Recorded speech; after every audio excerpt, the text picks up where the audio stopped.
જય શ્રી રામ. હર હર મહાદેવ. જાતિ, ધર્મ અને સંપત્તિ જોઈને મનુષ્ય ન્યાય કરે છે. ભગવાન એવું નથી કરતા. લોકો ન્યાય કરે છે. ગામડા હોય કે શહેર હોય, ધાર્મિક સંસ્થાન હોય કે ગેર ધાર્મિક સંસ્થાન હોય, જાતિ જોઈને, સંપત્તિ જોઈને, સુંદરતા જોઈને, જવાની જોઈને, ઊંચ નીચ જોઈને મનુષ્ય ન્યાય કરે છે. પણ ભગવાન એવું નથી કરતા.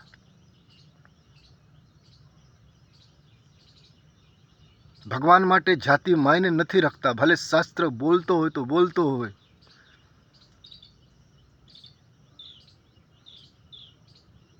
ભગવાન માટે પ્રદેશ, પ્રાંત, ધર્મ માયને નથી રાખતા.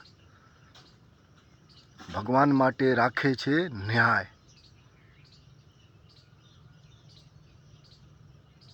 ખરાબ ખરાબ છે, સત્ય સત્ય છે, અસત્ય અસત્ય છે, ધર્મ ધર્મ છે, અધર્મ અધર્મ છે.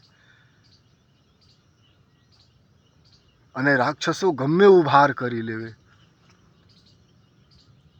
પણ સત્ય હંમેશા જીતે.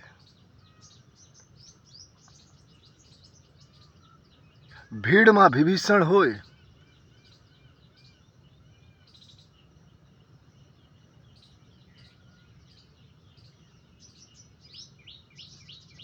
સત્ય સજ્જન લોકો દુનિયામાં હોય, ચાહે કેટલો અધર્મ બળી જાય, અને એ ખાનદાની લોકો કોઈ દિવસ અન્યાય ન કરે. જાતિ જોઈને ન કરે, ધર્મ જોઈને ન કરે, તન જોઈને ન કરે, સુંદરતા જોઈને ન કરે. કારણ ભગવાન કહે છે, હું બધામાં છું અને કર્મ પ્રધાન વિશ્વ રચી રખા. કર્મ આધારે હું ન્યાય કરું છું. કોઈ સાથે અન્યાય ન કરું. ભગવાન કોઈ દિવસ અન્યાય નથી કરતા, પણ મનુષ્ય ન્યાય કરે છે. મનુષ્ય ન્યાય પ્રિય નથી. ભાઈ અધર્મ કરતા હોય તો ભાઈને સજા આપો. પુત્રી ખરાબ કર્મ કરતી હોય તો પુત્રીને સજા આપો.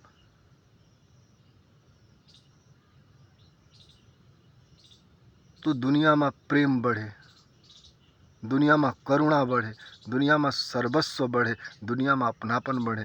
પણ લોકો જોઈ જોઈને ન્યાય કરે છે. ભગવાન એવું નથી કરતા. ભગવાન સંપતા જોઈને ન્યાય કરે તો રાવણની આજ લોકો જયકાર કરતા, કંસની જયકાર કરતા. સુંદરતા જોઈને ભગવાન ફેસલા કરતા તો અપ્સરાઓની આજ મંદિરો હોત.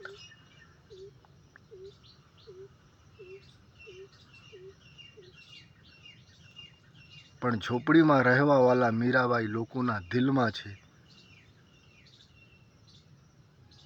અને સ્વર્ણમય મહલમાં રહેવાવાળા રાવણ લોકોના દિલમાં નથી.